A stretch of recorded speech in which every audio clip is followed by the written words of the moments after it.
সৌন্দর্যেরা উৎমাছড়া। হয়তো এখন পানি কম, পর্যটক কম, কিন্তু সৌন্দর্যের কোনো কমতি নেই উৎমাছড়া।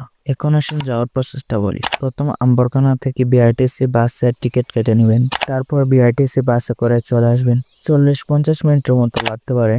উৎমাছড়া যাওয়ার জন্য আপনাকে এই জায়গায় নামতে হবে। না চেনে সমস্যা নাই, হেল্পারকে বলেই নামিয়ে দিবে। এখান থেকে অটো যায়, অটো নিয়ে চলে যাবেন দয়ার বাজার 20 টাকা দিয়ে। দয়ার বাজার আসার পর আপনারা বাইক দিয়ে চলে যাবেন উৎমাছড়া। আর ফ্যামিলি হলে আপনারা অটো দিয়েই চলে যেতে পারবেন। উৎমাছড়া দেখলাম একটি খাবারের দোকান আছে, আরো ইন্ডিয়ান প্রোডাক্ট রয়েছে, চকলেট আর অন্যান্য জিনিস রয়েছে। প্রয়োজনীয় যা জিনিস লাগে আপনার সবকিছু আগে থেকে নিয়ে আসলেই ভালো হবে।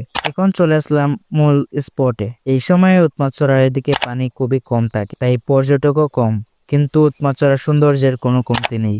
আপনি যদি অশ্লীলতা অথবা মানুষের কাপ জাপ বেশি পছন্দ না করেন, তাহলে এই সময়টা হবে আপনার উৎমাছড়া যাওয়ার বেস্ট সময়। এখন আসেন সুন্দর একটি ভিডিও ক্লিপ দেখাই। وإذ قال موسى لقومه يا قوم إنكم ظلمتم أنفسكم। আজকের ভিডিওটা এই পর্যন্তই। পরবর্তী কোনো ভিডিওতে দেখা হবে ইনশাল্লাহ। আর একটা কথা, ট্যুরে গেলে টাকা লাগে, কিন্তু ফলো করতে টাকা লাগে না, তাই ফলোটা করে দিন।